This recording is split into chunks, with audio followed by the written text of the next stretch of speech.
hago para ver el Zoom? El Zoom. Ujú. Ahí está, cierto. Bueno, bien, perfecto. Inicio el video. Ahí está, inicio.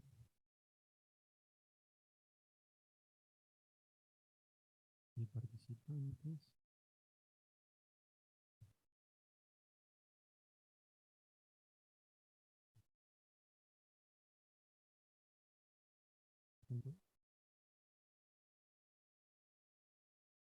Creo que sí entraron todos, ¿no? Hola, buenas noches. Hola, chicos, ¿se escucha del área virtual? Hola. Hola, sí Hola, se escucha profe, perfecto. Perfecto. te escucho. Se ve la pantalla, ¿no es cierto? Recording in progress. Listo, muchas gracias.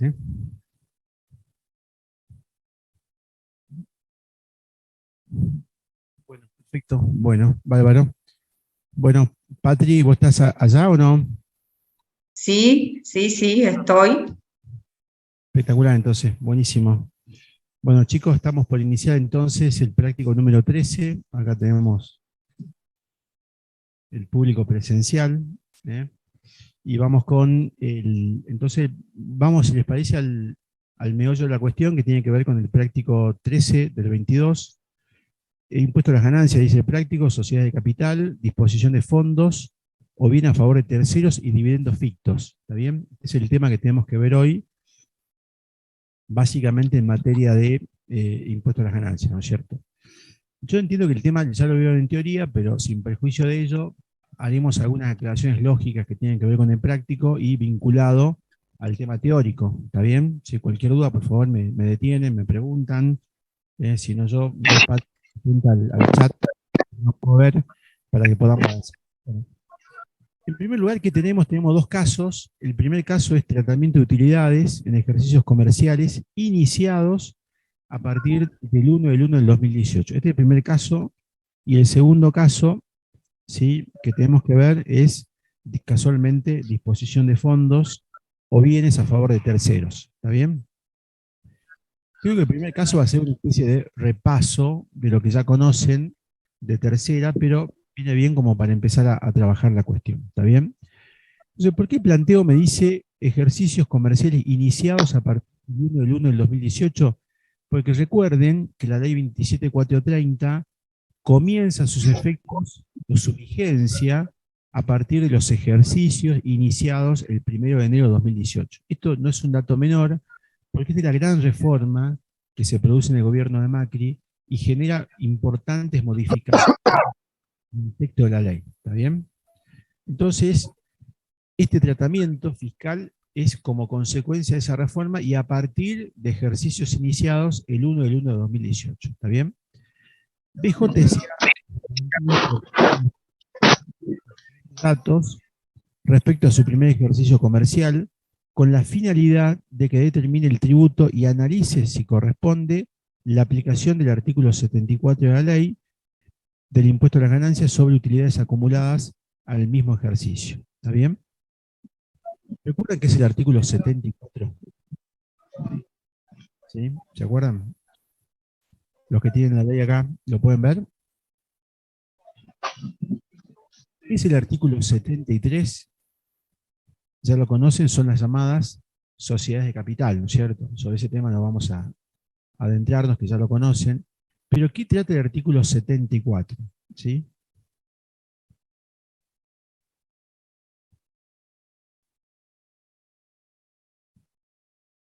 Acá no puede leer. ¿Alguien lo puede leer, por favor? Así.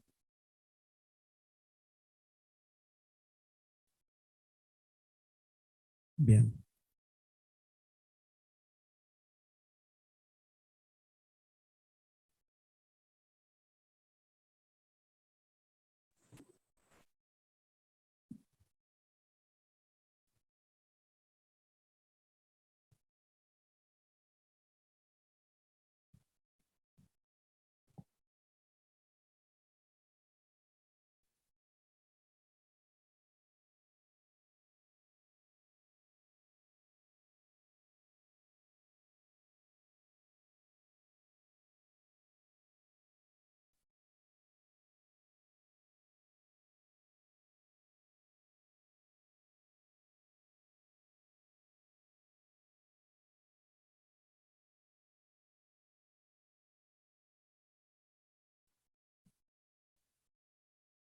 ese porcentaje es correcto.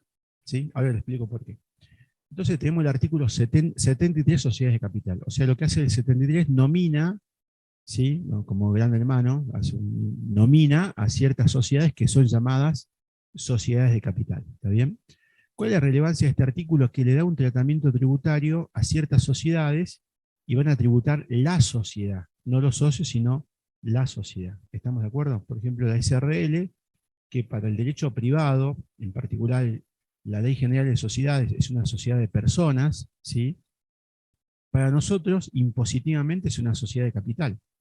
Acá el derecho tributario hace gala de su autonomía sustantiva y dice, esta es una sociedad, no me importa que para el derecho privado sea una sociedad de personas, para mí, para la ley impositiva es una sociedad de capital y se va a regir según las siguientes reglas. ¿Estamos de acuerdo?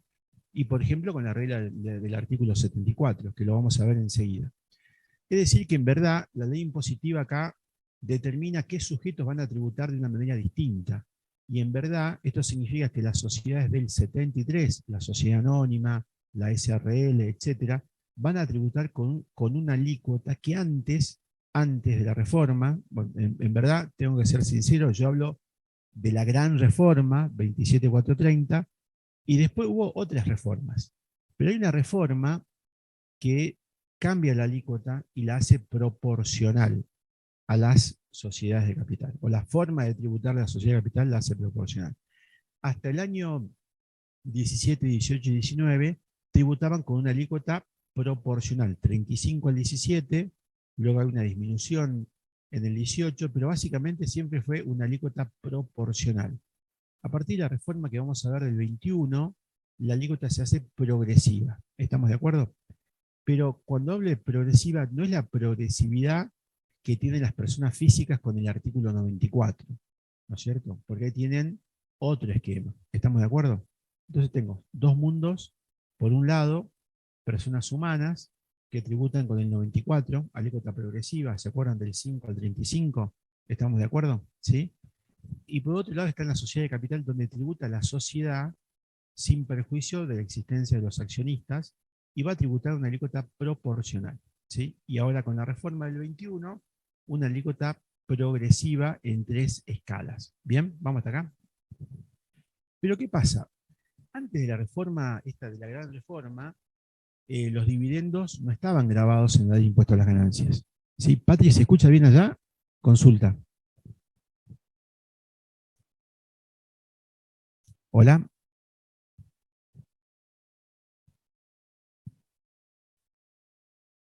Patri.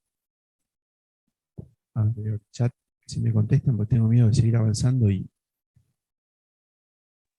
Sí, se está escuchando, profe. Muchas gracias. Bueno, entonces, antes de la gran reforma, y estoy hablando de ejercicios cerrados al 31 de diciembre del 2017, los dividendos no estaban grabados por el impuesto a las ganancias. Es decir, una sociedad anónima generaba utilidades, pagaba el impuesto a las ganancias la sociedad anónima como sociedad de capital, y luego, cuando asignaba ese dividendo a cada accionista, al accionista A, al accionista B, al accionista C, el accionista recibía los dividendos y no tributaba impuesto a las ganancias. Porque la legislación decía, bueno, si esa ganancia ya lo pagó la sociedad, no podemos tributar dos veces cuando en un segundo momento la sociedad, ese mismo resultado, esa misma utilidad que sí pagó impuesto a las ganancias, se la asigne al accionista. ¿Estamos de acuerdo? Vamos hasta acá. Pero ¿qué pasó? Pasó que hay un balance comercial y una utilidad contable, si ustedes quieren, y hay un balance impositivo y una utilidad impositiva. Vamos hasta acá, esto lo conocen, ¿no? Hay un balance contable regido por las normas contables argentinas profesionales, por la NCA o por las NIF, que determina un resultado contable, 1 millón de pesos. ¿Está bien? Y por otro lado está el balance impositivo, que determina el resultado impositivo por 800.000 pesos. ¿Estamos de acuerdo? Y viene la asamblea de accionistas y dice, bueno, hemos tenido utilidad y hemos decidido distribuir utilidad en función a qué balance, al contable. Porque el balance contable, el que se lleva a la asamblea, el que está certificado por el consejo, y decide distribuir utilidades por 1 millón de pesos. ¿Está bien? 17, se ubican en el tiempo, ¿no? Antes de la gran reforma. Entonces, ¿qué decía el legislador de aquella época? Decía, bueno, a ver, si usted distribuye 1.000.000 de pesos, es verdad que la sociedad pagó utilidades, pero por 800.000, no por 1.000.000 de pesos. Si usted distribuye 800.000, el dividendo que percibe el accionista, yo en verdad no tengo nada que discutir. ¿Estamos de acuerdo? No tributa. Pero cuando empieza a distribuir utilidades que están por encima de los 800.000, en este caso 1.000.000 versus 800 exceden 200, cuando vaya a distribuir ese dividendo que excede el impositivo, le tiene que hacer está grabado, primera conclusión, y segundo, le tiene que hacer una retención al accionista. ¿Estamos de acuerdo? La alícuota del 35%. ¿Estamos de acuerdo? ¿Vamos hasta acá? ¿Sí? Esto dice básicamente el 74. Y la pregunta del millón, si a partir de la gran reforma, ley 27430, los dividendos pasaron a estar grabados, ¿qué importancia tiene este artículo? Y es relevante porque este artículo en verdad no ha sido derogado y subsiste para las utilidades que no fueron distribuidas hasta esa fecha. ¿Estamos de acuerdo? ¿A qué fecha? Diciembre del 17. ¿Vamos hasta acá? Este es el objetivo del caso 1, digamos. Entonces, seguimos desandando el práctico que dice. La utilidad del ejercicio iniciado, el 1 del 1 del 21 y finalizado el 31 de diciembre del 21, se trata del primer ejercicio comercial, me da una utilidad de 5.558.000, ¿sí?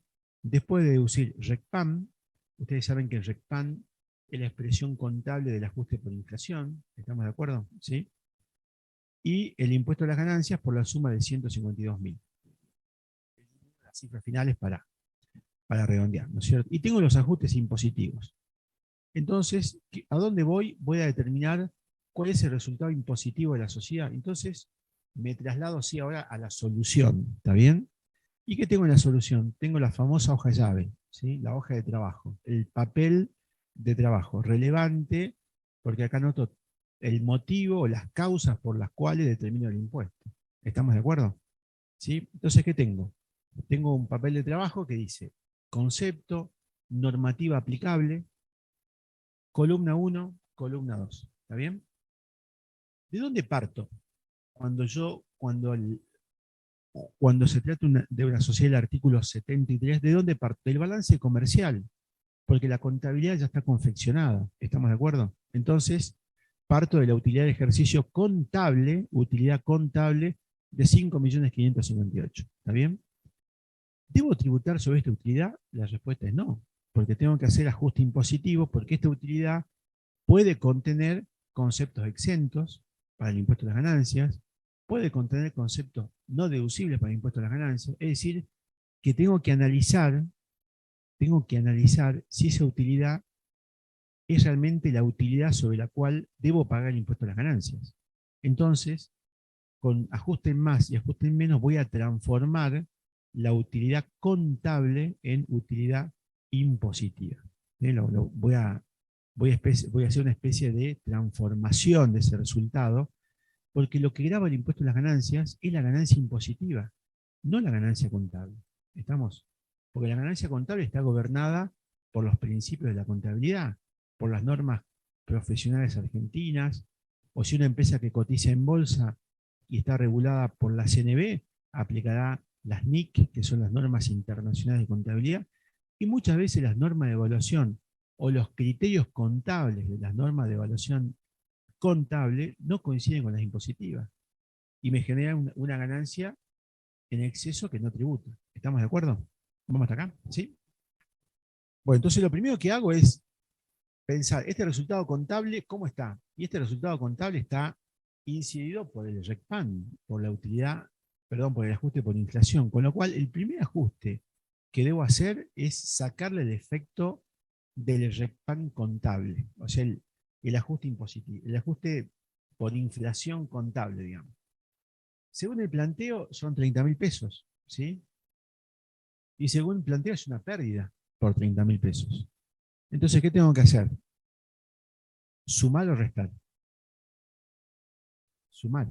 Porque los 5 millones están disminuidos por un ajuste por inflación que no es impositivo sino contable, entonces sumo 30.000 pesos. ¿Está bien?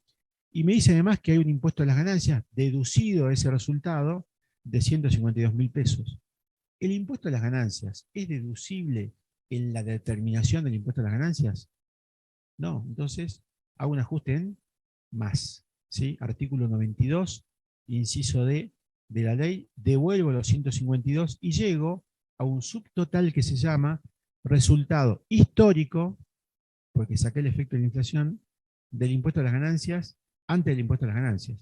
Pero es en realidad el resultado impositivo al cual yo quería llegar. ¿Estamos de acuerdo? ¿Sí? ¿Vamos hasta acá?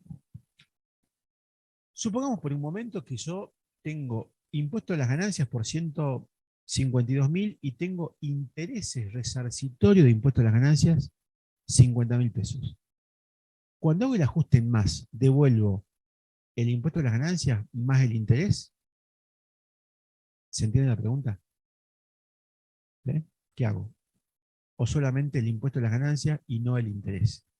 ¿Qué dicen?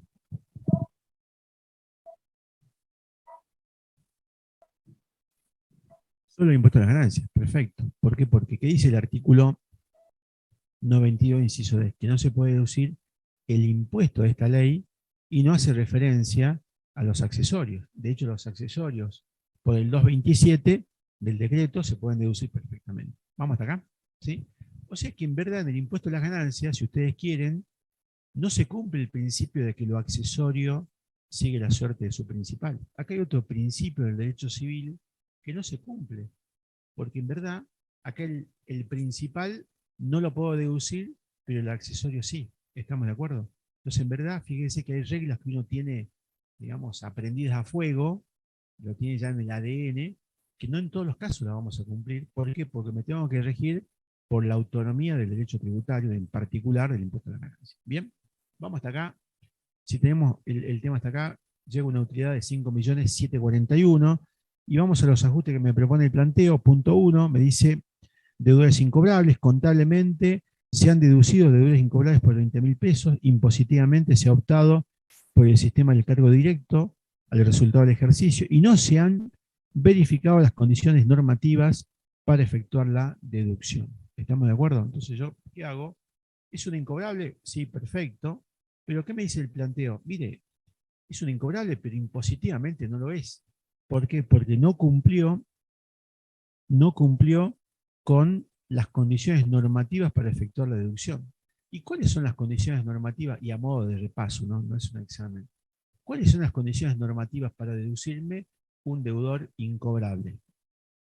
Las condiciones generales, digamos. Condiciones generales y después índice de incobrabilidad. ¿Estamos de acuerdo? ¿Se entiende, no? ¿Cuáles son las condiciones generales? ¿Se acuerdan? 1.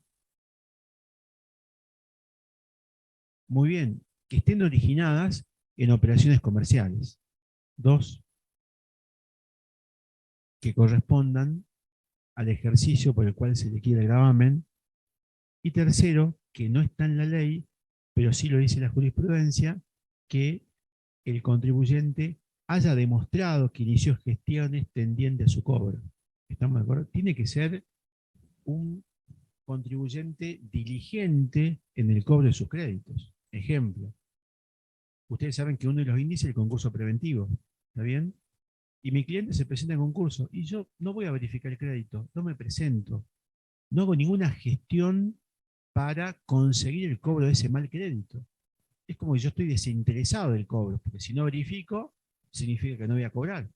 Entonces, cuando miro así a este contribuyente que mira la vida como una película y no se interesa en cobrar ese crédito, la jurisprudencia dice, bueno, sí es cierto, no está en la nómina de requisitos de la ley, pero en verdad, si no inició gestión para su cobro, ¿cómo lo vamos a poder deducir si él mismo mostró su propio desinterés? ¿Sí? ¿Estamos de acuerdo? Lo dice la jurisprudencia y es una condición importantísima para deducir deudores incobrables. ¿Estamos de acuerdo? Decía el derecho civil, el interés es la medida de la acción. El interés es la medida de la acción. Si yo acciono es porque estoy interesado. Si no acciono es porque no estoy interesado. ¿Estamos de acuerdo? el interés es la medida de la acción. Yo tengo un terreno, no lo ocupo, lo abandono, no pago la luz, no me interesa. Viene alguien y lo ocupa. ¿Puedo perder ese terreno por la prescripción liberatoria? Y sí, ¿estamos de acuerdo? El interés es la medida, es el fundamento de ese fallo. ¿Ok? Bueno, vamos a los índices generales. Me dicen dos y avanzamos. Yo ya dije uno, concurso preventivo, otro.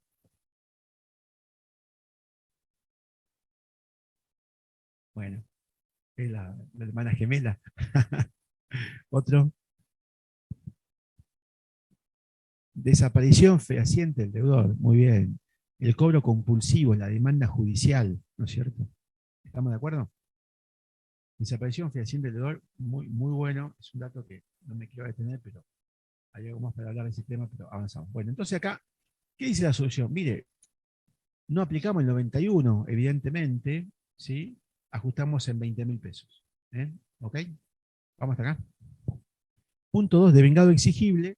Contablemente, me dice, se ha reconocido la utilidad en función de su devengamiento impositivamente, se utiliza el método del devengado exigible, de la utilidad contable devengada, 50.000, corresponden a utilidades incluidas en créditos exigibles en el ejercicio siguiente. ¿Qué pasó? Esta empresa,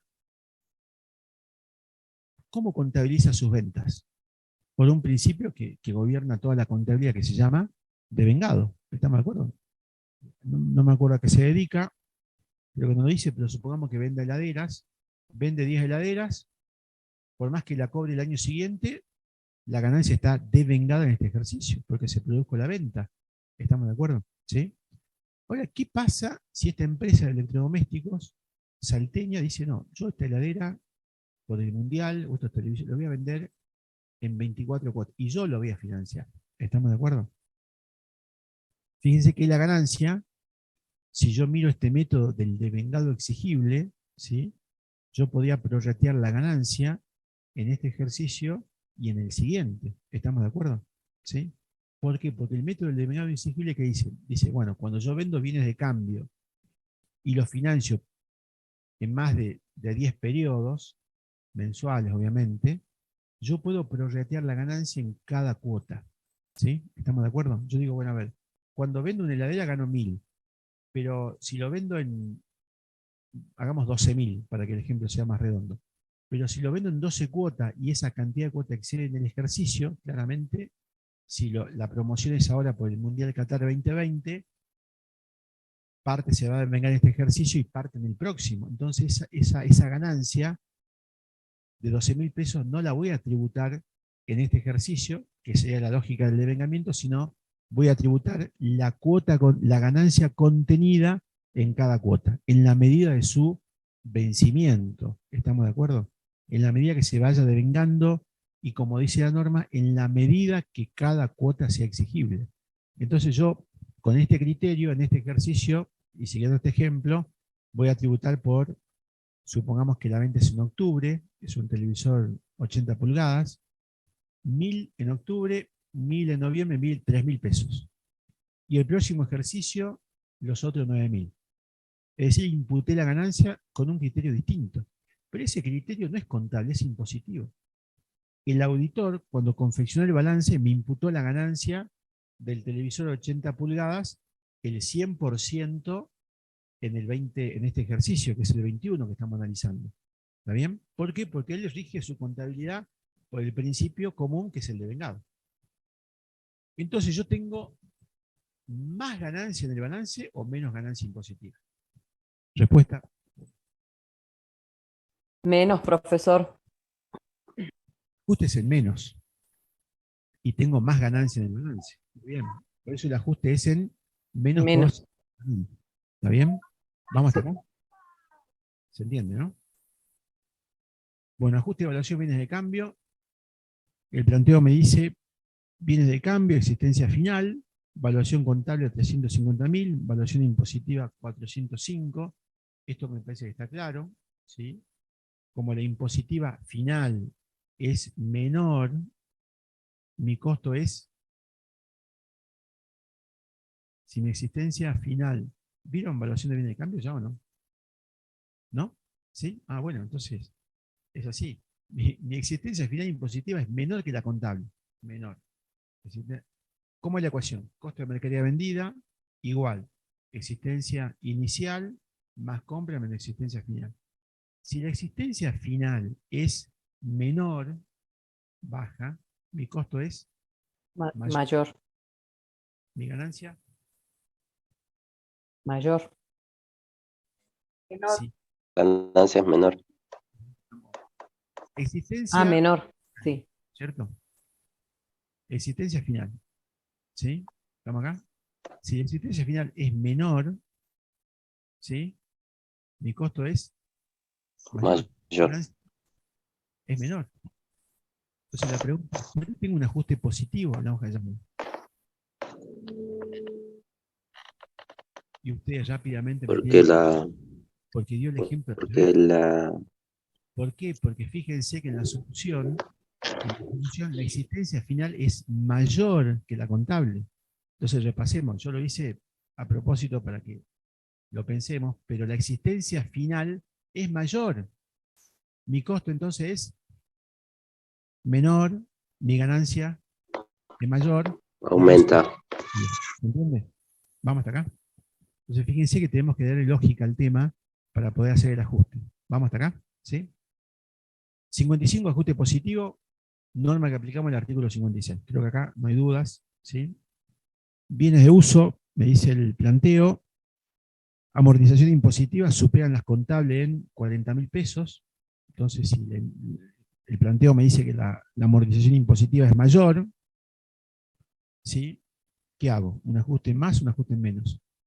Un ajuste en menos. La impositiva es mayor, contablemente está deduciendo menos amortizaciones. Yo tengo la posibilidad de amortizarlo en 40.000 pesos más, se hace el ajuste, ¿sí? Y tengo, por último, los llamados gastos de organización, investigación o desarrollo, que tiene la norma, dice total de gasto 200.000, contablemente deduce el 20% anual, impositivamente optó por afectar el 100% al ejercicio 2021. ¿Está bien? Entonces yo en la contabilidad, ¿qué hice? Tenía 200.000, deduje ¿cuánto?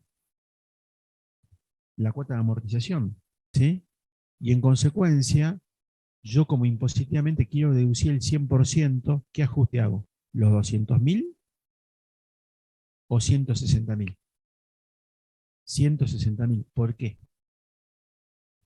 Porque los 40 ya están deducidos en la cuota de amortización contable. ¿Estamos de acuerdo? ¿Vamos hasta acá?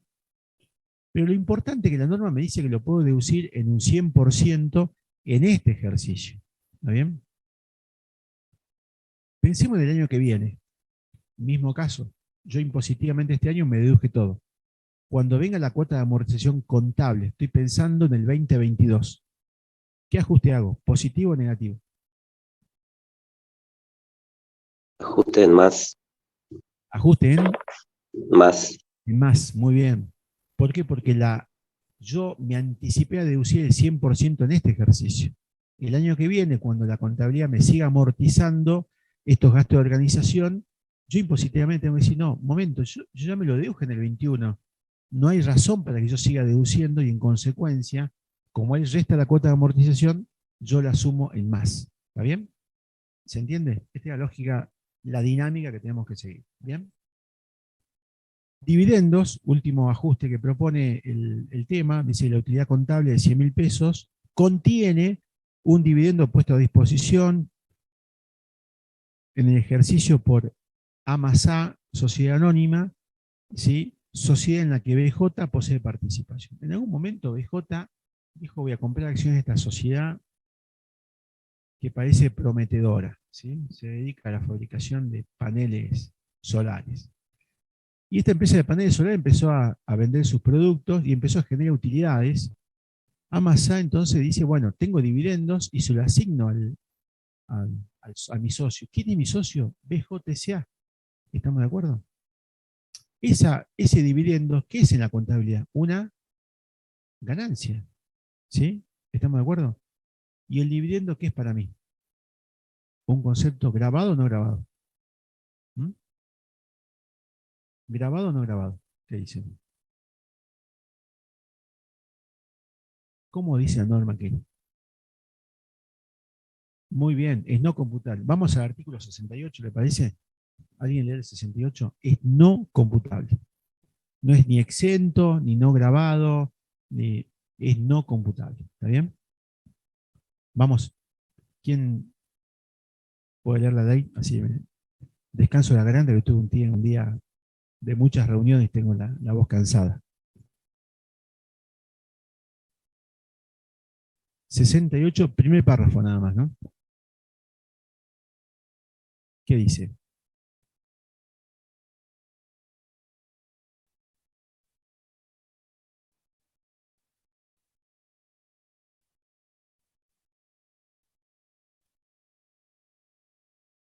Perfecto. Está en el 68. ¿Dónde está el 68? En tercera categoría. Es decir, que este artículo aplica solamente para aquellos que cobren dividendos que son de la tercera categoría. ¿Estamos de acuerdo? Los dividendos que cobra la persona física, ¿dónde están? En segunda categoría. ¿Qué artículo es? 97 es la imposición cedular. Pero ¿dónde están los dividendos de persona física? En segunda. En el 50, Artículo de segunda. en el 50, profe. 50, muy bien. ¿Sí? ¿Estamos de acuerdo? Cuando el dividendo lo cobra una sociedad de capital o tercera, es 68. ¿Estamos de acuerdo? Cuando lo cobra la persona humana es 50. ¿Que cómo va a tributar? No tributa progresivo, sino que tributa cedular y va al 97. ¿Está bien? Ahí coincide. ¿Estamos de acuerdo? ¿Bien? Pero ya llegamos a ese caso, pero quiero que lo razonemos, porque en verdad son no computables cuando el perceptor es una sociedad anónima. Una sociedad anónima que participa en otra sociedad anónima y recibe dividendos es no computable. ¿Y qué significa no computable? Que no integra la base imponible. ¿Está bien? No forma parte de la materia gravada. Esto significa, con lo cual, yo llego a este esquema, ajuste más, ajuste menos, subtotal 5.406.66, ¿sí? Y acá viene la novedad, porque antes aplicamos una alícuota progresiva, ¿sí? Y hoy tenemos esta alícuota proporcional, que tenemos este cuadro del artículo 73. ¿Qué dice este cuadro? Mire, es como el 94, pero más achatado, digamos, ¿no es cierto? Dice, ganancia entre 0 y 5 millones, tiene un fijo de 0, pero la alícuota es del 25, pero si gana entre 5 y 50, tiene un fijo de 1.250.000 y una alícuota del 30, que va a pagar sobre el excedente de 5, ven el cuadro, ¿no? ¿Sí? Pero si gana de 50 para arriba, ¿sí? Va a pagar un fijo de 14.750 millones, una alícuota del 35 de lo que exceda los 50. ¿Es progresiva? Sí, es progresiva, pero es achatada, ¿no es cierto? Con lo cual, este es el mecanismo de liquidación que vamos a hacer. ¿Y esta tabla, cuándo nace? Y bueno, esta tabla nace hace muy poco tiempo, ¿no es cierto? En el año 21, ¿sí? Con lo cual, vamos a aplicar esta tabla a partir de este ejercicio que cerraron o que iniciaron el 1 del 1 del 2021. La ley la tienen acá, la 27630. Entonces, como yo gano 5.466.000, impositivo, tomo el monto fijo, 1.250.000, busco el variable y digo que pago 1.389.895. Yo digo, ¿cuánto pagué realmente de impuesto a las ganancias? Me permito hacer un cálculo, lo voy a dividir contra el impuesto y digo, mire, mi alícuota efectiva, la verdad, no fue el 25, pero tampoco fue del 30. Mi alícuota efectiva fue el 25.43. La nominal es 25. ¿Estamos de acuerdo? Pero yo pagué un poquito más. ¿Sí? Mi alícuota efectiva es un 25.43. ¿Vamos hasta acá? ¿Se entiende, no? Bueno, conclusión de este práctico, así vamos cerrando. Análisis del artículo 74, dice, no procede el impuesto de igualación para distribución de dividendos correspondientes a utilidades generadas, devengadas, en los ejercicios fiscales iniciados a partir de enero del 18. Es lo que hablamos recién. La gran reforma marca la vigencia del impuesto de igualación, esto que pago lo que excede la utilidad impositiva, que lo expliqué al principio, solamente por utilidades generadas hasta diciembre del 17, para los ejercicios iniciados el 1 del 2018, y como este caso que estamos analizando es ganancia del 21, no aplica. Pero no significa que el 74 haya quedado derogado por la reforma. ¿Está bien? Y obviamente, lo dice acá, la reforma no derogó el 74, sino que aplica para los casos de distribución de dividendos correspondientes a utilidades anteriores a los iniciados el 1 del 2018. ¿Está bien? Chicos, ¿se entendió el caso 1? ¿Preguntas? Contador, una consulta. Creo que no habló sobre los honorarios de directores y la reserva legal. Bueno, muy buen punto. No me quería detener porque tenemos... Vamos acá. ¿Qué me dice la...? Y es un buen dato, no va a incidir, pero está bueno que lo conversemos. Dice que la Asamblea de Accionistas, en otros datos, celebrar el 30 de abril del 22, decide distribuir el remanente del resultado contable luego de asignar en forma global 25% de honorarios a directores. A la fecha del vencimiento de la DJ no había asignación individual de tales honorarios, contablemente no se realizó provisión alguna. Y destinar reserva legal el 5% conforme lo dispone el artículo 70 de la Ley General de Sociedades. Entonces nosotros tenemos cierre de balance 31 de diciembre 21 y viene un acto posterior que es la Asamblea de Accionistas que se celebra, ¿con qué fecha? El 30 de abril. ¿Va? El 30 de abril se deciden dos cosas, o tres cosas mejor dicho. Primero, distribuir utilidades. ¿Está bien? Entonces la primera respuesta es, esta utilidad no está alcanzada por el impuesto de igualación del artículo 74. Seguro. Estamos de acuerdo, ¿no? Segundo, decide distribuir honorario a los directores que trabajaron en ese ejercicio, desempeñaron sus funciones en tales tareas. ¿Lo puedo deducir?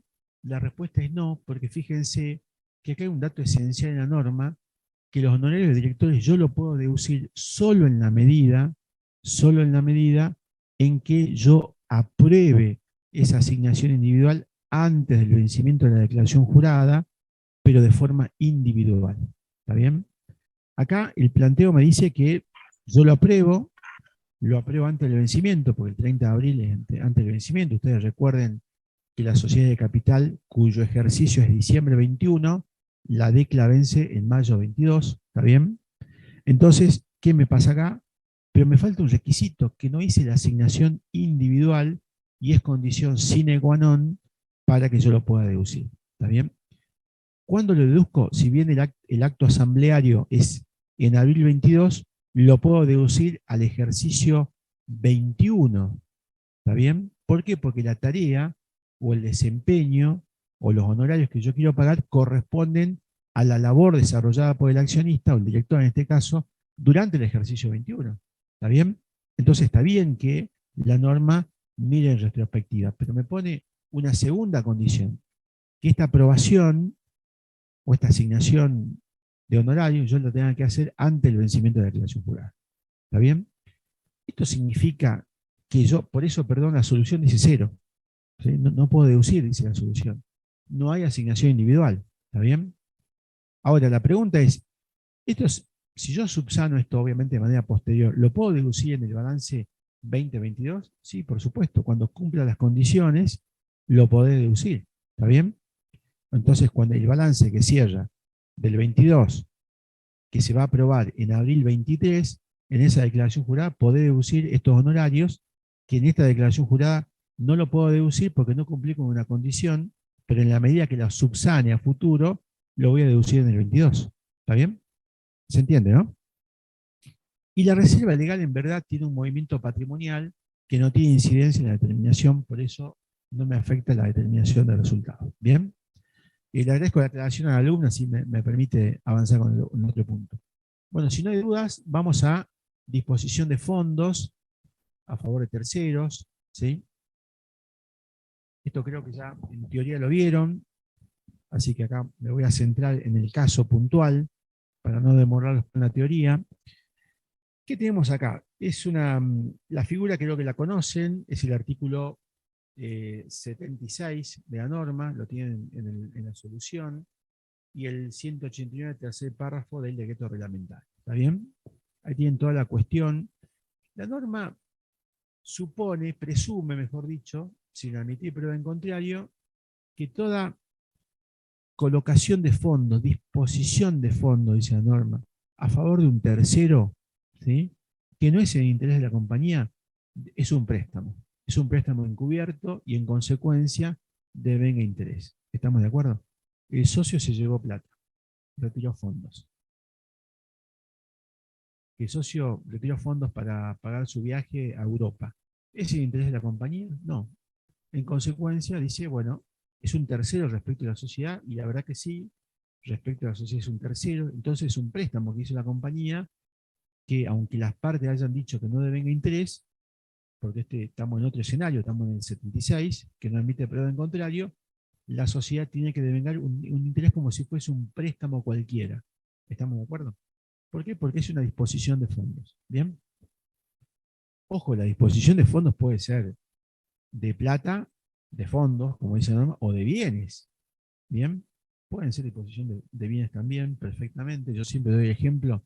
Y la compañía compra una casa de campo en el dique Cabra Corral, ¿sí? Y la actividad principal, por ejemplo, volvamos al caso, si nos metemos, y One Second S.A., que cierra el ejercicio el 31 de diciembre, se dedica al mantenimiento de vehículos automotor y financiero, industrial, ¿está bien?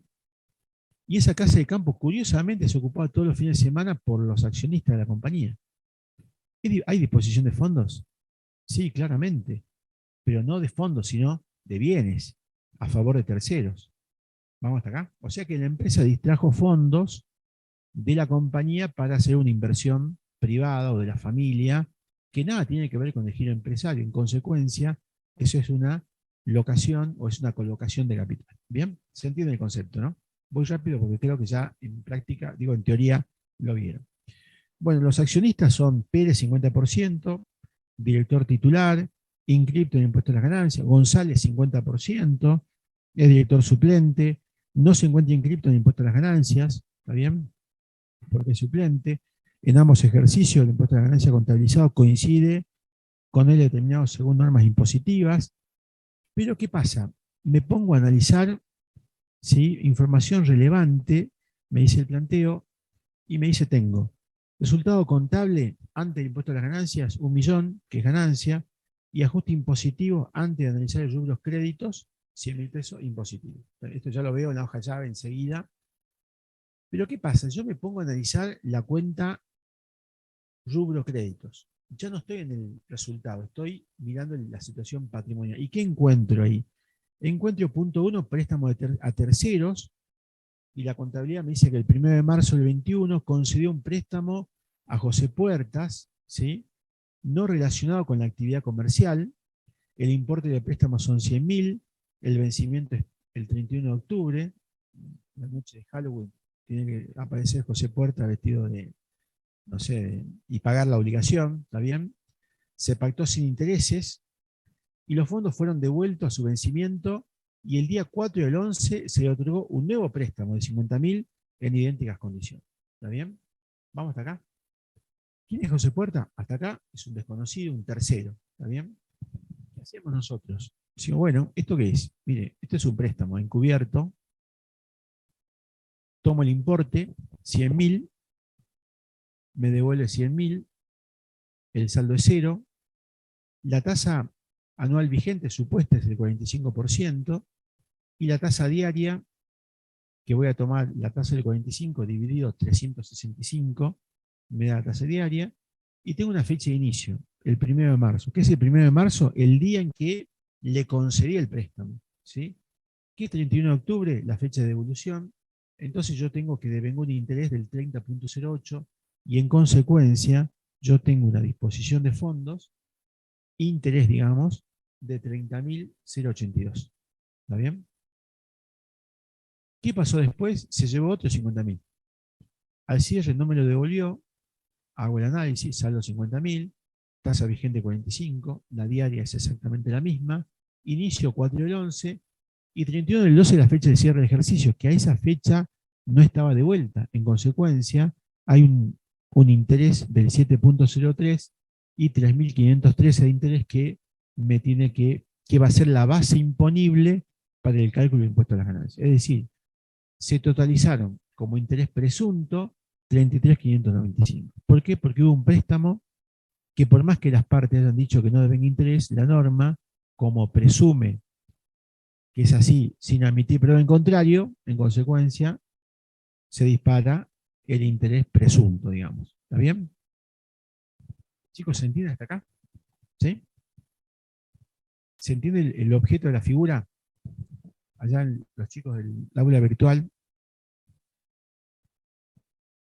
Patri parece que me dejó en soledad. Profesor, ¿Sí? pero en la parte esta de que si es un préstamo, no es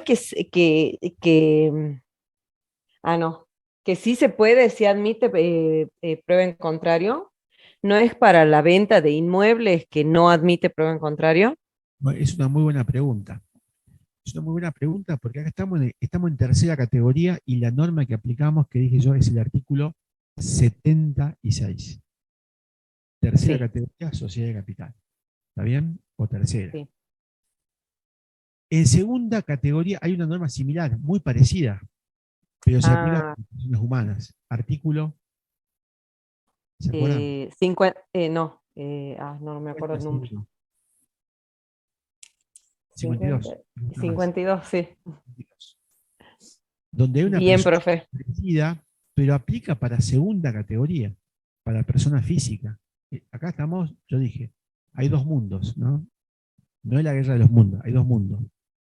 Tercera categoría, que tienen sus propias normas, personas humanas, y dentro de personas humanas, primera, segunda categoría, y en segunda categoría hay normas de presunción muy parecidas, y el 52 dice que se presume, pero que admite la prueba en contrario. Y el segundo párrafo del 52 dice que en el caso de venta de inmuebles a plazo, no admite prueba en contrario, pero ambos aplican para la persona física, para la persona humana. Esta norma que usted invoca, en verdad, y le agradezco la pregunta porque me permite aclararlo, es de segunda. Nosotros estamos en tercera categoría. Y tercera categoría tiene normas específicas que son distintas. Acá tenemos un caso que es totalmente distinto. Acá no admite prueba en contrario, sea inmueble o no sea inmueble. ¿Estamos de acuerdo? Perfecto, profesor. Sin interés. Entonces la norma dice, no, acá no puedo concebir, dice el legislador, que la sociedad haya otorgado un préstamo sin buscar una actividad lucrativa. Presumo, sin admitir prueba en contrario, que devenga un interés. Bueno, si bien el Código de Comercio está derogado, pero había un artículo, que era el artículo 5, que claramente decía, no se presume los actos gratuitos de los comerciantes. No se presume la gratuidad, porque el Código de Comercio había sido concebido para regir la actividad comercial de aquella época, obviamente estamos hablando del siglo pasado, pero en verdad ya el legislador de aquella época había dicho, no se presume la actividad gratuita del comerciante, siempre hay una actividad lucrativa. Entonces fíjense que ese pensamiento, que no es exactamente igual, pero me sirve por analogía aplicarlo, en tercera categoría, la actividad empresaria, ¿qué busca? O tercera categoría, ¿qué busca? Maximizar el beneficio. Entonces no puede concebirse que exista un préstamo sin interés. No puede concebirse que no existe una actividad que no sea lucrativa. Entonces, presume que hay un interés presunto grabado por el impuesto. ¿Está bien?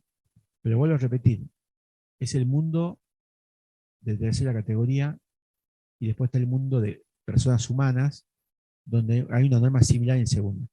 Después vamos a ver que hay un puente entre ambos mundos, no están tan desconectados.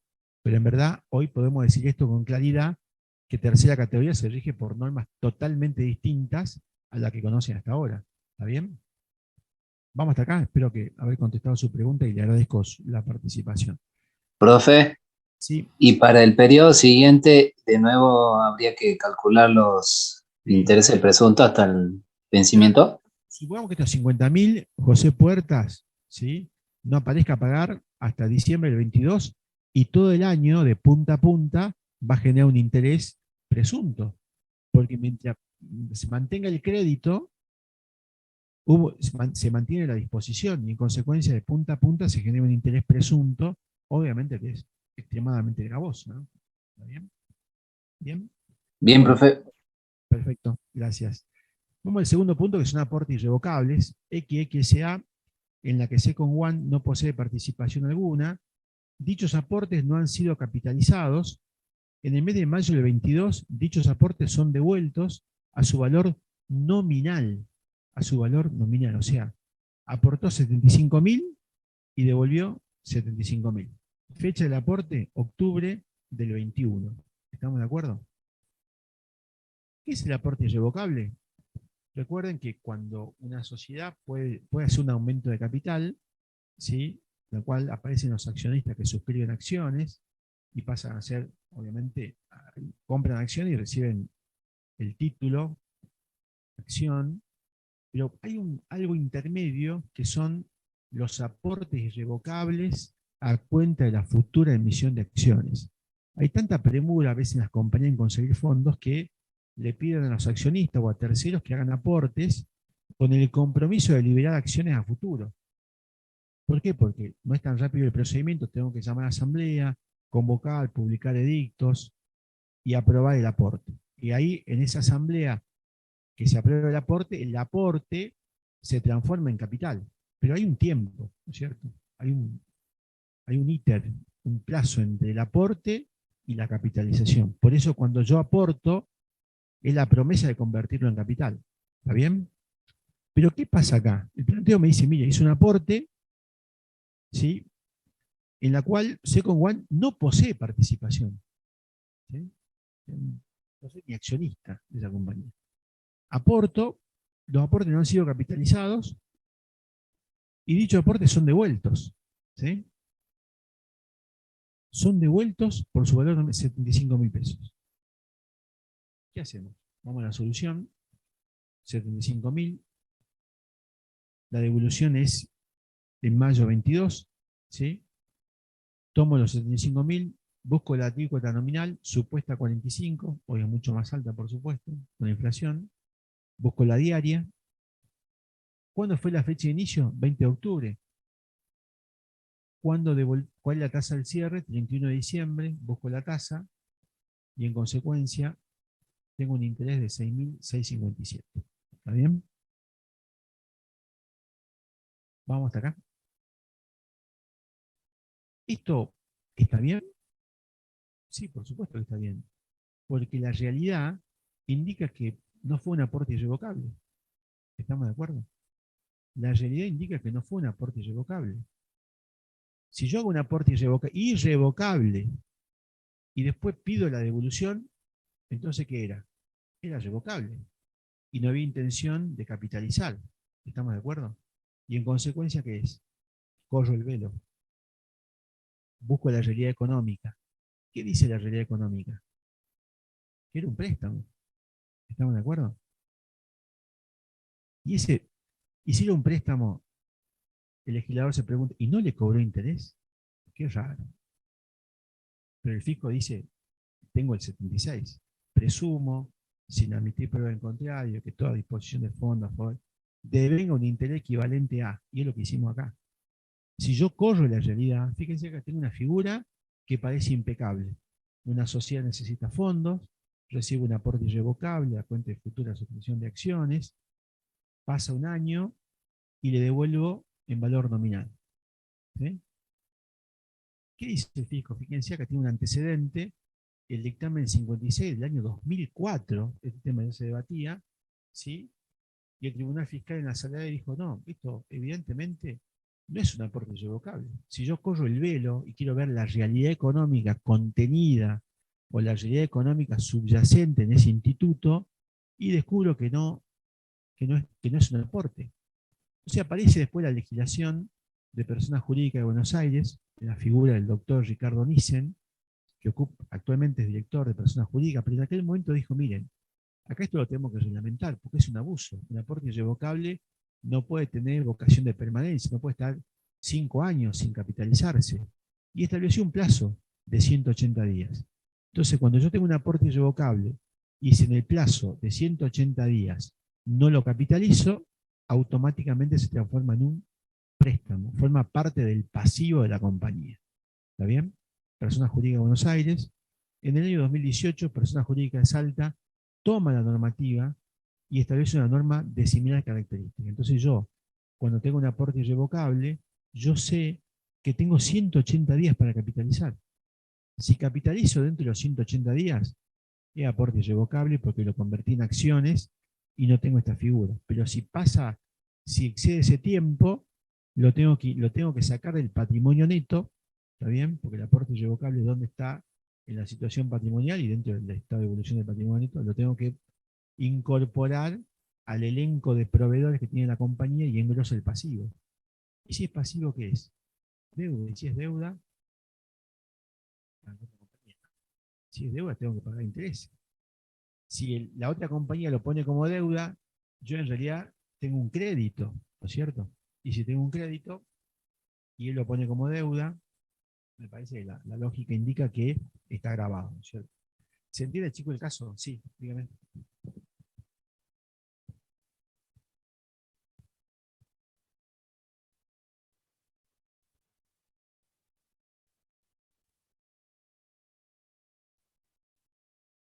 Sí. No, bueno, en realidad el tema es así. Cuando es un aporte irrevocable, usted firma un convenio. Dice, este aporte irrevocable se va a convertir en acciones clase A con derecho a 5 votos, ¿sí?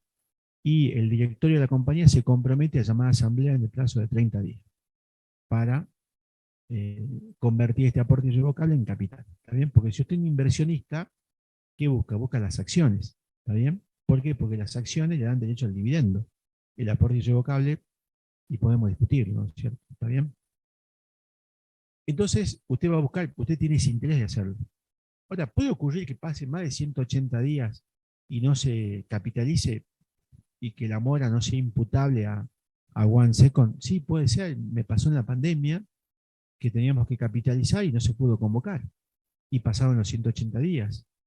Pero ahí había un eximente de responsabilidad que era un hecho fortuito, de fuerza mayor, que impidió la celebración de asamblea y en consecuencia, en el caso que me tocó liquidar, yo mantuve la condición de aporte irrevocable y no liquidé a disposición de fondos, amparado en la cuestión, digamos, de que la pandemia impidió que pueda cumplir con el plazo de 180 días, por ejemplo. Obviamente dejé constancia de ello, ¿no es cierto? Nosotros tenemos que pensar también, y esto vuelve al principio del derecho tributario, que el interés es la medida de la acción. El inversor presentó una nota diciendo, está bien, entiendo la pandemia, pero solicito que en la primera asamblea que se convoque se trate como primer punto del orden del día este tema. Yo entiendo que no se puede celebrar por la pandemia. Bueno, después vinieron las asambleas a distancia digitales, ¿no es cierto? Pero en aquel momento, cuando no se sabía, se presentó una nota, por correo obviamente, porque no se podía físicamente, y reservando el derecho y pidiendo que en la primera asamblea que se convoque, una vez que cese la pandemia, se trate el punto. Entonces fíjense que es cierto que hay muchos casos en que no depende del accionista, que se capitalice o no, pero él tendrá que tomar las medidas necesarias para que eso ocurra, ¿está bien? Y porque si viene el fisco y me dice, no, pasaron 180 días, yo tengo dos pruebas. Primero, la pandemia, que es notorio y público conocimiento, y segundo, la acción concreta pidiendo la convocatoria de asamblea. ¿Está bien? ¿Se entiende, no? ¿Bien? Sí.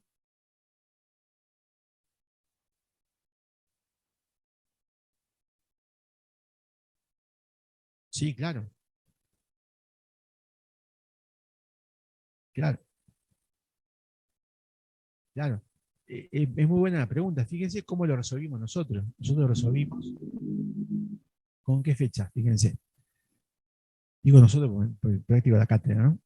Dice, primer dato que por eso este método de casos son importantes porque tenemos que contextualizar. Primer dato que nos debe llamar la atención, que One Second no posee participación, no es accionista. Primer dato que ya nos llama la atención. Un tercero ajeno, ¿no es cierto? XX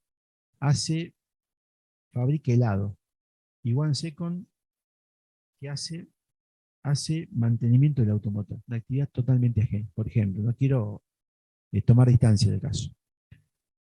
Lo segundo es que en el mes de mayo los aportes son devueltos a valor nominal. El segundo dato que nos tiene que llamar la atención.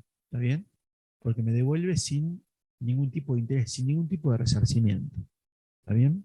Entonces, ¿yo qué pasa? Tengo el 20 de octubre, tengo el crédito, que nace ahí el 20 de octubre. O sea que al cierre del ejercicio, ¿sí? ¿Qué me pasa? Lo tengo activo el crédito. ¿Está bien? Usted me dirá, bueno, pero ¿qué pasó? No pasaron 180 días. ¿No es cierto? Entre el 20 de octubre, 20 de noviembre, 20 de diciembre, no pasaron 180 días, pero tengo un dato que es relevante, que es que se produce la devolución. ¿Está bien? Entonces, se entiende que desde siempre fue préstamo. ¿Está bien? No desde el día que se vence los 180 días, sino desde su misma concepción nació como tal. Por eso el cómputo de los intereses a partir del 20 de octubre del 2021. ¿Está bien? Vendría a ser, si usted lo quiere poner en términos jurídicos, es una condición resolutoria, no suspensiva. Resuelve el acto jurídico desde su misma concepción, desde su origen, digamos. La norma dice, desde su origen es préstamo, porque están dadas todas las condiciones. Fíjese, no soy accionista, me devuelvo al valor nominal, no hay intención de cobrar. Si usted corre el velo, siempre fue un préstamo. ¿Desde cuándo? Del día 1, ¿está bien? El plazo de 180 días es un plazo, si usted quiere, de gracia. La persona jurídica entiende que usted tiene que llamar a asamblea, que se puede demorar, que puede haber actos preparatorios para, y se le doy un plazo de 180 días, pero no significa que el préstamo empiece a correr el día 181. Es un plazo para que usted se acomode, digamos, para convocar asamblea, pero si no lo cumple, significa que la sanción nace del día 1. ¿Está bien? Sí, ¿preguntas?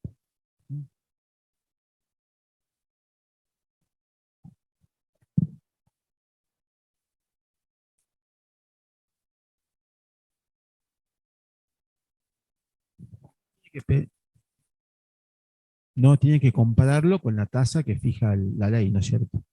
Perdón, Porque si no... Antonio. Sí, Antonio, Patri, sí. sí, trata de repetir la pregunta porque por internet no se escucha cuando los chicos preguntan en el aula. Me había olvidado, sí, sí. Acá me preguntan, ¿qué pasa si se cobra un interés, digamos, bajo, ¿no es cierto? Entonces acá la respuesta que yo le decía, mira, acá la norma es clara, acá fijo una tasa que es un piso, ¿no es cierto? Es el mínimo que tengo que cobrar. Porque si no, yo eludiría el cumplimiento de la norma diciendo, no, le cobro el 0,5% mensual, que me da un 6% anual, y ustedes saben que las tasas de interés están por arriba del 68, ¿no es cierto? Entonces sería una cuestión fácilmente que podría eludir, no digo evadir, pero eludir el contribuyente. Entonces la norma dice, no, tiene un piso. Este piso es la tasa de operaciones comerciales del BNA, Banco Nacional Argentino. ¿Está bien? Vamos al caso siguiente. Me dice, y nos detenemos ya en el último punto, me dice que hizo préstamo al personal. La empresa tiene como política realizar préstamos a su... La empresa tiene como política, ¿no? Fíjense el contexto. Realizar préstamos a su personal con un interés del 5% anual. El 5% anual, no existe ese interés, ¿no? El saldo de la cuenta a diciembre 21 es de 56.500. Entonces, ¿qué dijo? ¿O qué dice la solución? Mire, no hay disposición de fondos. No corresponden ajustes. El fallo no está previsto en la norma en este caso, pero está citado en el fallo Fernández S.A., Cámara en lo Contencioso Administrativo, 30 de diciembre de 2010, y ratificado en el fallo Ital Norte, Tribunal Fiscal de la Nación, Sala C del 2011. ¿Cuál es el fundamento? En verdad, si hay una política de la compañía, ¿sí? Que muchas compañías tienen un departamento de recursos humanos que es importante, y la política de la compañía es ayudar al trabajador porque le paga los estudios de los hijos, o porque le alquila las casas donde vive el personal, o porque lo asiste con préstamos para que pueda construir su vivienda. Esto me pasa mucho, creo que lo dije en alguna clase, normalmente con las empresas del interior, por ejemplo, los ingenios azucareros, tienen política en ese sentido, en donde colaboran, digamos, con el desarrollo del núcleo familiar, digamos. ¿Está bien? No es, este tema no es casual, les digo, porque en verdad en el interior y en esa zona de Zafra y demás hay muchos vestigios de alcoholismo y muchas cuestiones que también son perturbadoras para el normal desarrollo de la actividad empresarial en el materia personal. Entonces, una política es fortalecer el núcleo habitacional, el matrimonio, otorgar préstamos para vivienda, para la construcción, para que estudien, para que termine estudios secundarios, el personal, y son préstamos. Y muchas veces son subsidios, pero en gran parte son préstamos. Y se cobra un interés mínimo, o muchas veces no se cobra interés.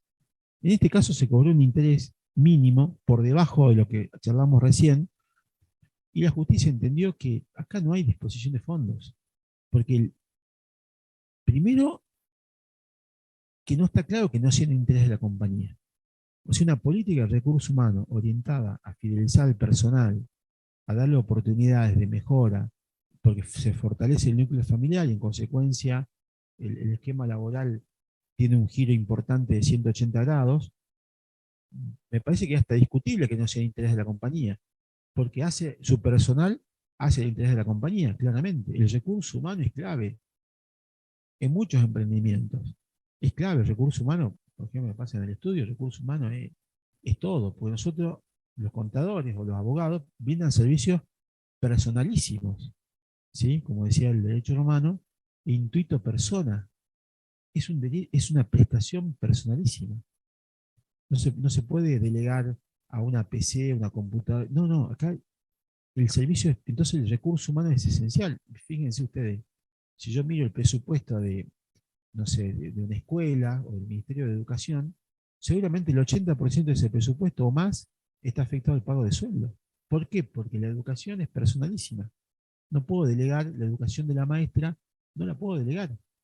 Es la educación de esa persona. ¿Estamos de acuerdo? Entonces, recurso humano es vital.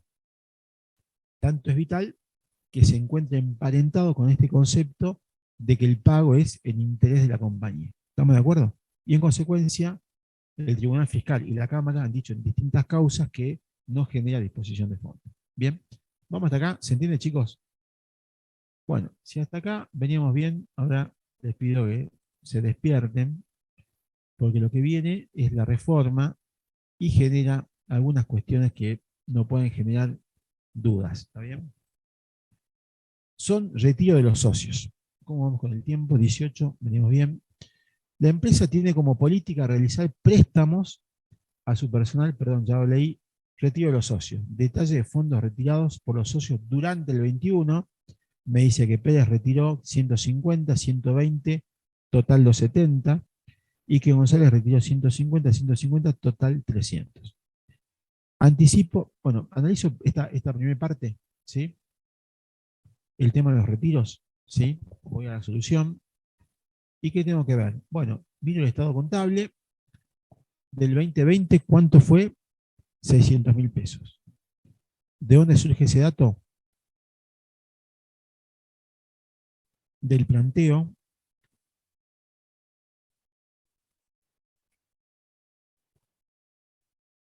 otros datos, muy bien, 7.1, el ejercicio comercial finalizado el 31 de diciembre de 2020, el resultado del ejercicio fue de 600.000 pesos.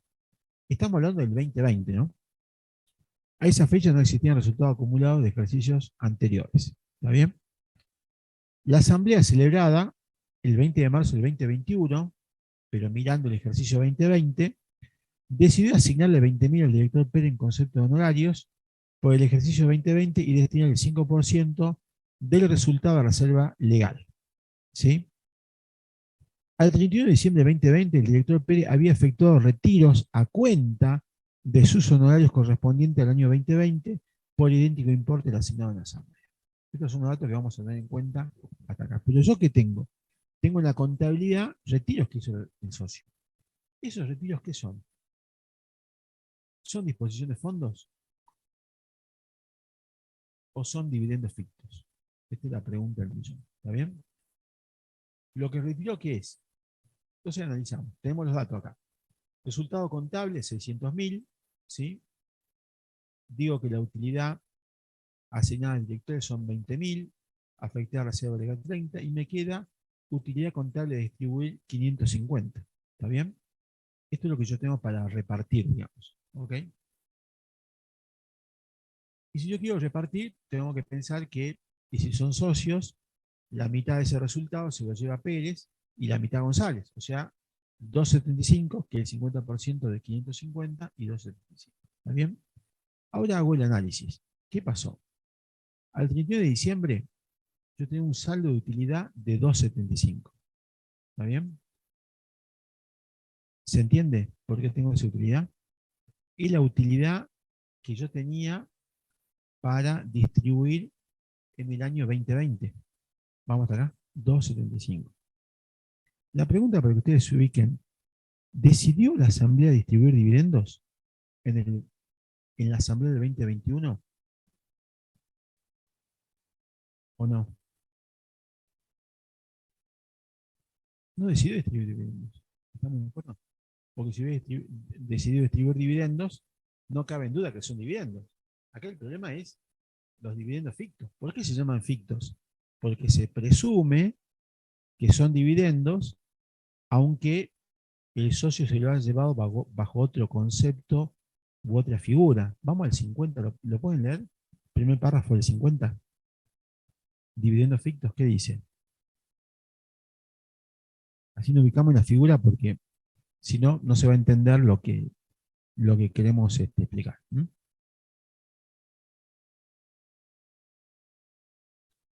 Sí, sí, por favor.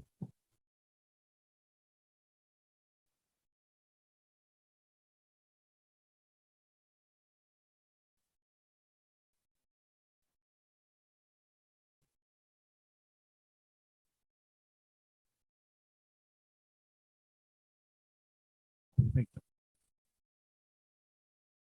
Perfecto. Y el primer inciso dice,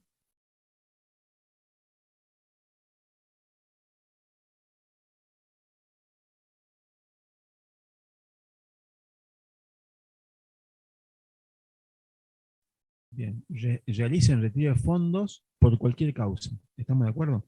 50, ¿dónde estamos? ¿En segunda o en tercera? Segunda. ¿Qué estoy analizando yo? El dividendo del accionista. ¿Pero por qué lo hago en tercera categoría? Porque la sociedad que paga dividendos actúa como agente de retención. Entonces, por eso me interesa esta figura, que aún siendo de segunda y se gobierna por las reglas de segunda, me toca a mí porque soy agente de retención, yo soy one second, ustedes son los accionistas. Me interesa saber qué ese retiro qué es, porque si es dividendo, tengo que retener. ¿Estamos de acuerdo? ¿Sí? Bueno, vuelvo acá. Entonces la Asamblea no distribuyó dividendos. Entonces el legislador dijo, imaginariamente, en ese debate, dijo, si yo empiezo a grabar con la gran reforma, 27, empiezo a grabar los dividendos, y el accionista retira fondos y no me aprueba los dividendos, elude la norma, ¿no es cierto? Entonces pensó, entonces si retira fondos, y aun cuando no lo apruebe en asamblea, yo voy a suponer, voy a presumir que son dividendos fictos, dividendos presumidos. ¿Estamos de acuerdo? ¿Por qué? Porque ¿qué me da esa conducta? ¿Cuál es mi pauta? Si yo en el 21 estoy pagando, fíjense en el planteo, en el caso de retiros que retiró el 20 de mayo 150 y retiró 120 el 31 de julio. Pérez retiró esa cantidad, fue por la tesorería y se lo llevó. ¿Yo cómo presumo que son dividendos? ¿Cómo hago para presumir que son dividendos? Porque estoy mirando un hecho antecedente. ¿Qué cosa es? Que el año pasado hubo utilidad. ¿Estamos de acuerdo? Entonces me da derecho a presumir que ese dinero que se retira, ¿no es cierto?, genera una consecuencia. Y ese pago, si es dividendo ficto, genera una retención del impuesto a las ganancias. ¿Estamos de acuerdo? ¿Sí? A ver, Si yo estoy sentado en Habana, un café a las 6 de la tarde, tomando un café con una señorita, y pasa mi señora, mire esa imagen, ¿qué presume? ¿Qué dice en su cabeza? ¿Eh? ¿Qué dice? No, está pasando acá, ¿no es cierto? ¿No es cierto? Vio algo que le hace presumir una cosa. El legislador que vio que el año pasado hubo utilidad. Entonces presume que si hubo utilidad, ese retiro, hasta tanto agote esa ganancia, es dividendo ficto. ¿Estamos de acuerdo? ¿Vamos hasta acá? ¿Sí? ¿Estamos? Y ahora recuerdo un tema más que no es menor, que el artículo 50 admite, tiene una presunción, pero admite la prueba en contrario. ¿No es cierto? Entonces yo llego a la noche y digo, mira Andrea, se llama mi señora, hoy me junté con la gente de viajes en Habana y compré un pasaje de avión para ver a Coldplay la semana que viene. Entonces destruye la presunción. ¿Estamos de acuerdo o no? Tengo la prueba en contra, ¿sí? Tengo el elemento, está el hecho antecedente, está la presunción, pero tengo la prueba en contra que destruye esa presunción. ¿Estamos de acuerdo? ¿Sí? No digo Coldplay, si les gusta Coldplay, o cualquier artista, ¿no? que le guste, pero en verdad, acá la norma parte de una presunción. Dice, mire, usted tenía utilidad, y cuando retiró, ¿qué retiró? Utilidad. ¿No es cierto? Me puede demostrar lo contrario, pero mientras no me demuestre lo contrario, hasta que no agote ese stock de utilidad, es dividendo ficto. Entonces, ¿cuál es su stock de utilidad? 275. ¿De dónde sale eso? De los 550 de la ganancia del año pasado. ¿Está bien? Bueno, 150, voy buscando. 150 no supera 275. Esos 150 que están acá, que dice dividendo ficto, paga dividendo ficto. ¿Está bien? Busco los 120, me quedan 5, estos pagan dividendo ficto. ¿Cómo pagan? Bien, retención. Me voy a la última parte del cuadro, pagan al 7%, y hago gala del artículo 97 que decía acá el compañero. 7% paga el dividendo, sí, perfectamente. El 7 de 150 es 10.500 y el 7 de 120 son 8.400. Le voy a retener 18.900. ¿Estamos de acuerdo? Y los retiros, y obviamente no se va a llevar 150, se va a llevar 150, menos la retención, se va a llevar un cheque de 139.500. ¿Está bien? Veamos el caso 2. Tiene un stock de 275, retira 150, obviamente los primeros 150 son fictos, pero después se lleva a 150, o sea que, pero me quedaba un remanente de 125, o sea que hasta 125 dividiendo ficto y el exceso es disposición de fondos. ¿Está bien? ¿Vamos hasta acá? ¿Se acuerdan que yo le dije, hay dos mundos? Tercera categoría, disposición de fondos, y segunda, que era categoría, que era dividendos y demás, y hay un puente, acá está el puente. Cuando yo retiro utilidades que exceden la utilidad del año pasado, la diferencia, hasta la utilidad contenida, es ficto, y lo que excede es disposición de fondos. Entonces la pregunta es, ¿qué figura, cuando retiro utilidades, qué figura aplico primero? ¿Dividendo ficto o disposición de fondos? Respuesta, la primera figura que aplico es dividendo ficto. Si ustedes juegan a las cartas, yo diría dividendo ficto mata disposición de fondos.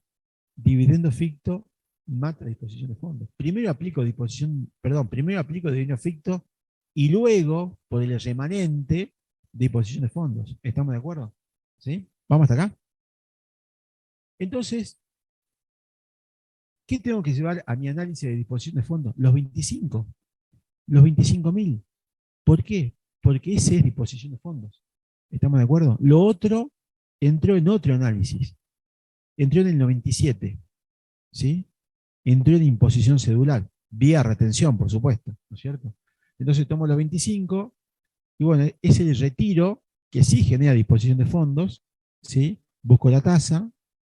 ¿Cuándo se lo llevó? Y este retiro corresponde a aquel retiro que se llevó el 31 de julio.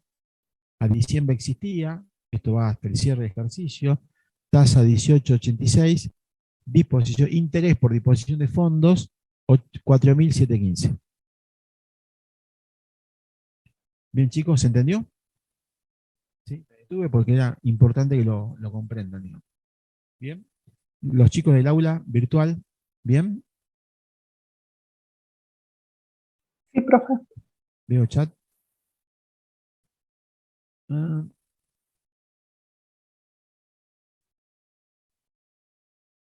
Muy bien. ¿Vamos hasta acá? ¿Sí? Buenísimo. Bueno, entonces tengo anticipo de honorarios a director, que es el punto 5, ¿sí? Dice, durante el ejercicio económico, el director realizó las siguientes extracciones a cuenta de honorarios, y el único director, ¿se acuerdan que era Pérez? Septiembre 18, octubre 17, noviembre 25, total 60. ¿Eh? La asamblea celebrada en marzo del 22, recuerden que la asamblea siempre es posterior, ¿sí? Decidió asignarle a 50.000 pesos al director Pérez en concepto de honorarios por el ejercicio 2021, ¿sí? Y destinar el 5% de reserva legal. O sea que yo tengo en la contabilidad, tengo que hacer un análisis previo. Yo digo acá, primero, ¿de dónde parto? De la utilidad del ejercicio. ¿En qué ejercicio estoy parado? Diciembre 21. La utilidad es 1.000.000, ¿sí? Le resto la utilidad asignada a los directores, le resto la reserva legal, el impuesto a la ganancia determinado, y me queda una utilidad a distribuir de 603. ¿Está bien? Que son unas utilidades que obviamente se podrían llevar cada accionista, lo tengo acá en el cuadro. Pero lo importante que tengo acá es que se aprobó en la asamblea honorarios por 50.000. ¿Está bien? Entonces tengo que hacer de vuelta el análisis. Bueno, ¿cuánto retiré? Y mire, yo retiré 18, como mi tope era 50, me quedaron 32. Después retiré 17, me quedaron 15, y después retiré 25. O sea que me quedé con un exceso. ¿Retiré un honorario de más o de menos? De más. Entonces la norma dice, hasta el monto de los honorarios aprobados, ¿qué son? Honorarios. Y lo que exceda los honorarios son disposición de fondos. ¿Vamos hasta acá? Entonces los 10.000, perdón,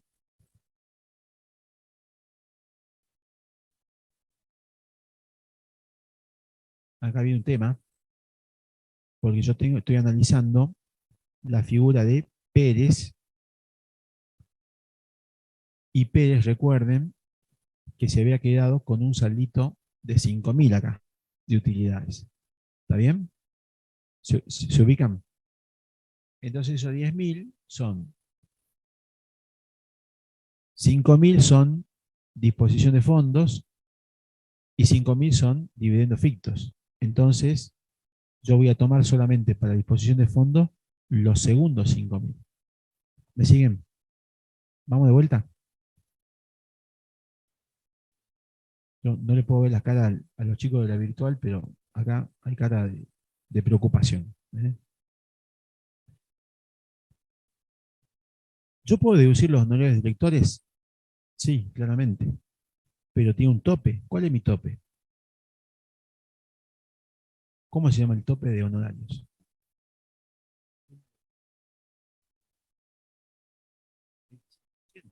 ¿Está bien? 25% de la utilidad o 12.500, ¿no es cierto? De que fuera mayor. Muy bien. ¿Está bien? Vamos hasta acá. El socio se llevó 60 en el año. Sacó 18, 17, 20, total 60. Pero claro, en el transcurso del año son anticipos de honorario. Viene la asamblea y es la asamblea la que aprueba los honorarios. ¿Cuándo se produce la asamblea? No se celebra el 31 de diciembre 21, sino hasta que se prepara el balance, se convoca. ¿Se celebra cuándo? En marzo del 22. ¿Está bien? Y cuando se celebra dice, bueno, vamos a tratar el orden del día que se llama honorarios del director. Somete a votación la gestión del director, le agradece la gestión, y los honorarios son 50.000. pero Pérez se llevó 60. No, no, yo apruebo por 50. La Asamblea aprueba por 50 y en consecuencia consagra, permítame esta expresión que no está en la ley, consagra o valida que de alguna manera los honorarios asignados son de 50, pero él se llevó 60. Bueno, entonces esta es la cuestión. Los 50 son honorarios, no hay duda. ¿El exceso qué es? Esta es la pregunta. ¿Estamos de acuerdo? Y el exceso son 10.000 pesos y lo tienen acá en la pantalla, que está previsto. Ahora, ¿qué pasa? Si no había otra cuestión pendiente, yo tengo que decir que estos 10.000 generan disposición de fondos, porque se llevó más honorario de lo que se asignó. Pero, vuelvo una página del libro hacia atrás, y recuerden que Pérez ya venía retirando y yo le cobré dividendos fictos, pero él se quedó con un saldito de 5.000 de su stock de utilidades de 275, no se llevó todo, se llevó 150 y después 120 y le quedó un stock de 5. Entonces yo digo, estos 10 que él se llevó en exceso, tengo que pensar y hacer el siguiente análisis. ¿Yo qué dije? ¿Cuál es la regla principal? ¿Quién mata a quién? Dividendo ficto mata disposición de fondo. Yo de recién dije, si no hubiera nada, esto es los 10.000 son disposición de fondo. Pero acá viene la regla. Esto lo dice la ley, nada más que yo se lo digo de otra manera, pero dividendo ficto mata disposición de fondo. Entonces, primero disposición de fondo. Y él tenía un stock de 5. Acá está. Entonces, esos 5 son dividendos fictos. Y acá tienen la clasificación. Esos excedentes, ¿qué son esos excedentes honorarios? ¿Qué son? Y el práctico me dice, mire, 5 son honorarios en exceso. Y 5 son dividendos fictos, que como tributan al 7%, le tengo que hacer una retención de 7.50. Entonces, solamente disposición de fondos 5, y esos 5 los llevo al cálculo de interés presunto. Saldo, tasa diaria. ¿Desde cuándo? Del 30 del 11, porque es el último retiro que hizo, fecha de cierre 31 de diciembre, tasa 3.82, interés presunto por 191,10. ¿Está bien? ¿Vamos hasta acá? ¿Ahora se entiende? ¿Sí? Bien, como si esto fuera poco, la sociedad tiene, en el punto 6, pagos efectuados por la sociedad correspondiente a gasto de la esposa del director Pérez. ¿Sí? Qué raro, ¿no? El 5 del 8, la sociedad ha abonado 3.000 por el régimen de trabajadores autónomos, periodo julio 21. El 14 de septiembre, la sociedad abonó 4.000 en concepto de impuestos de actividades económicas. Y en el periodo de agosto, la esposa del director no ha reintegrado ninguno de tales importes. O sea que retiró plata para pagar, digamos, gastos particulares. Llámese autónomos, que un pago personal, llámese económica. Son retiros que hizo la esposa del accionista, digamos. Primera cuestión, ¿corresponde la figura del dividendo ficto si la esposa no es accionista? Acá los accionistas son Pérez y Martínez, dijimos Pérez y González. La esposa no es directora, la esposa no es accionista. ¿Por qué el planteo me habla de dividendo ficto o sospecha aplicar esta figura? ¿Puede aplicar la figura si el dinero se llevó la esposa? Sí. ¿Qué dice la norma? Se equipara al accionista, ¿quién es? La esposa, los hijos, todo el ballet familiar, digamos, ¿no es cierto? ¿Estamos de acuerdo? Esto lo dice la norma y lo equipara. ¿Por qué? Porque supone que retiran fondos de igual manera, ¿no es cierto? ¿Estamos de acuerdo? La compañía cuando paga la tarjeta de crédito de la esposa. ¿Tienen la de la mano? ¿Qué dice? Ahí tienen la figura, ¿no es cierto? Esposa y demás. Paga la tarjeta de crédito de la esposa, 100.000 pesos. ¿Qué es? ¿Disposición de fondos o ficto? Si tiene utilidad antecedente, es ficto. ¿Estamos de acuerdo? Paga la tarjeta de crédito del amante. ¿Qué es? Disposición de fondos. Muy bien. ¿Por qué? Porque no está en el vínculo familiar. ¿Estamos de acuerdo? No es esposa, no es hijo, no está en otra categoría. No sé si más elevada, pero es otra categoría. ¿Estamos de acuerdo? Bien, vamos hasta acá. Bueno, entonces yo tengo esos retiros, 3.000 y 4. Son retiros personales. Son retiros personales, total 7.000. El planteo me dice, ¿son dividendos fictos? No, me dice. ¿Por qué? Porque ya se agotó la ganancia que tenía como stock. Entonces, ¿qué son? Disposición de fondos. ¿Está bien? Busco la tasa diaria. ¿Cuándo sacó la plata? El 5 del 8, al cierre la debía, 18.25, interés, 547. Y el 14 de septiembre sacó 4, al 31 de diciembre no la devolvió, ¿sí? 500, total 1.080. ¿Está bien? Entonces ya tengo la composición de este ajuste impositivo que se llama artículo 76, disposición de fondos a favor de terceros. Y esta columna que está acá son los intereses. O sea que el interés es, ¿qué cosa? Base imponible. No es impuesto, ¿eh? Base imponible. Préstamo a tercero, esto es un resumen, ¿no? 33, aporte irrevocable 6, préstamo de personal 0, retiro de accionista 4.007, anticipo honorario 191 y gasto de esposa del director 1.080. Total, 46.000 pesos. Bueno, ¿qué ocurre acá en cómo juega este ajuste en la hoja de llave? Hacemos una mini hoja de llave y decimos ajuste más, ajuste menos. Tengo, a ver, un segundo. Acá. Hola Tommy, este es mi hijo, ¿no? Tommy, ¿cómo estás? ¿Bien? Bueno, voy a cortar, ¿eh? Sí, voy a cortar un ratito. Beso. Chau, chau. Perdón.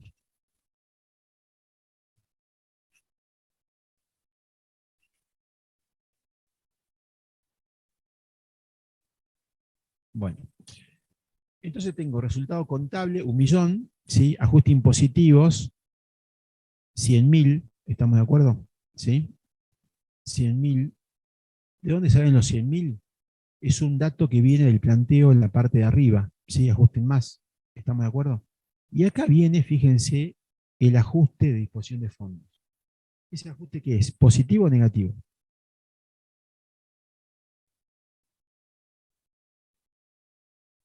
Positivo. ¿Eh? Positivo, correcto. Positivo, totalmente. ¿Eh? ¿Por qué? Porque me generó mayor ganancia. ¿Estamos de acuerdo? Como me generó mayor ganancia, tiene que ser un ajuste positivo. ¿Qué son? Intereses presuntos, digamos. Intereses presuntos de disposición de fondos que, según o al amparo del artículo 76, ¿sí? Digamos, generan una ganancia grabada. Pero es ganancia grabada, por eso el ajuste es positivo. Yo decía base imponible recién. Totalizo 1.146.000, alícuota 25%, porque con la reforma, repasemos, tengo esta escala progresiva de 0 a 5, 25%. Ahora, hay un dato que no es menor, que esta tabla que se va a ajustar automáticamente por inflación, ¿sí? Acomodando los límites, ¿sí? Y en verdad, no hace mucho tiempo, salió la resolución 5.168, esto no lo tienen en práctico si quieren tomar nota, 5.168, en donde estos topes quedaron actualizados y pasaron, por ejemplo, el primer tramo, en vez de ser 5 millones, es 7.604.948. Los topes se actualizaron, digamos. Nosotros, a fin de no complicarlo con este dato que es reciente, hemos respetado los datos del año 21, en donde aplicamos esta tabla, y esta tabla estoy seguro que lo tienen en todas las leyes, ¿sí? Tanto vieja como nueva, para no tener los conflictos con los montos de mínimo no imponible y demás. Pero lo importante acá es el concepto. La tabla es exactamente la misma. Se actualizan los topes, ¿no es cierto? ¿Estamos de acuerdo? ¿Bien? Muy bien, chicos. De mi parte, no sé si existen preguntas. Acá, sí.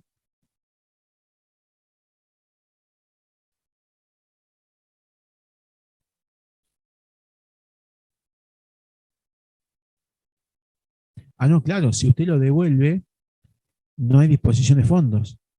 Pero ¿qué pasa? Entre la fecha que los retiró y la fecha que los devolvió, en ese plazo sí, claro. Fíjese el primer caso, que está devuelto el fondo,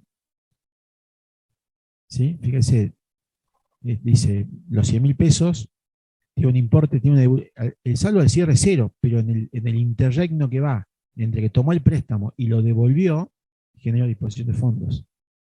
Por eso esa cuenta, otros créditos, ¿no? Normalmente se llama así esta cuenta en los balances, hay que mirarlo con lupa, porque capaz que el cierre es cero, pero durante el ejercicio tuvo movimiento, ¿no es cierto? ¿Está bien? Es una muy buena pregunta y espero que haya quedado aclarada. Bueno, me fijo en el chat a ver si no hay nada.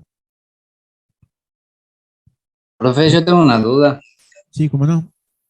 En el cuadro el punto 5, que es Sí. utilidad contable antes de impuesto a la ganancia según estado contable al 31 de diciembre de 2021. Sí. Ahí resta impuesto a la ganancia determinado. Quería saber de dónde saca ese importe. ¿Cuál importe, perdón? El de impuesto a la ganancia determinado, los 286.000.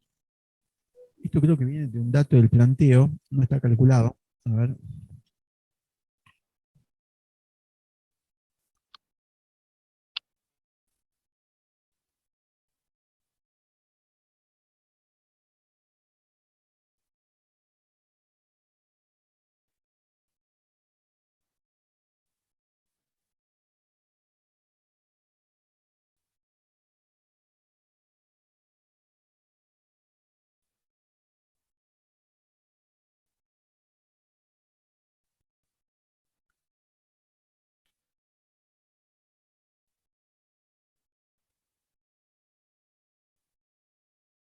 Sí, es un impuesto determinado. Sí, hay que agregarlo, me parece, en otros datos para que quede claro, que es el impuesto determinado en ese ejercicio, ¿no? ¿Está bien? Es un dato, digamos, el planteo, ¿no? No está calculado como consecuencia de- de ninguna determinación. Acá hay una referencia E8, E98.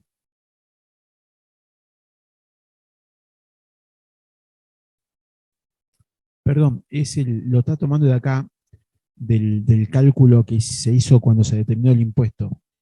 Está, fíjense, no sé si ve pantalla, en E98, una vez que determina el impuesto, lo compone arriba, ¿está bien? No está, en verdad, no está como dato del planteo, sino que surge de la propia solución.